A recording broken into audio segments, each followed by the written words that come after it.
Continuing coverage now tonight, a possible break in the case in an unsolved homicide in South Fulton. It's been nearly 3 years now since Bryan Brown was found shot to death inside of his car outside of a Wells Fargo.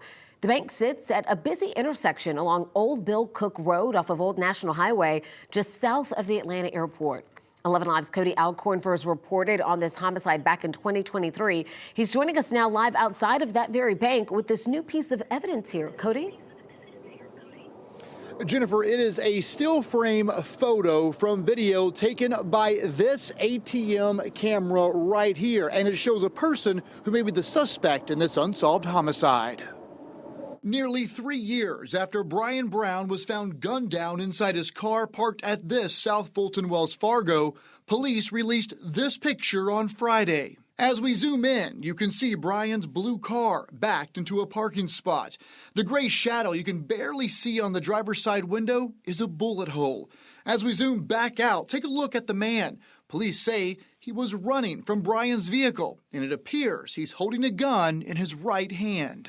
Bryan did not deserve this. That's Bryan's husband, Philip Bertrand, who I interviewed days after his husband was killed in 2023. Gunshot.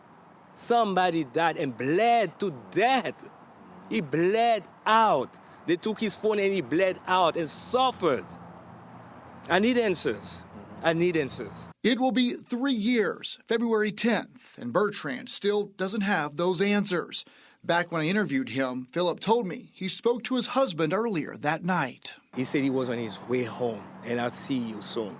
And he never made it home. His best friend, Samuel Chapman, told me it was odd for Bryan to even be at this bank. No idea at all, especially not that particular one. Bryan was a photographer and planning to open a second studio in South Georgia. He had just returned from there and stopped by the studio in Metro Atlanta, believed to be the last place he was before being found at the bank. It looks like he was rushed out just off of things we saw. Paper still shuttled around, candle still lit.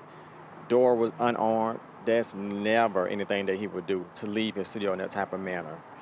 So definitely it started there and ended up at Wells Fargo. And the two who knew him best say they believe he was set up. I know that he was lured to that bank.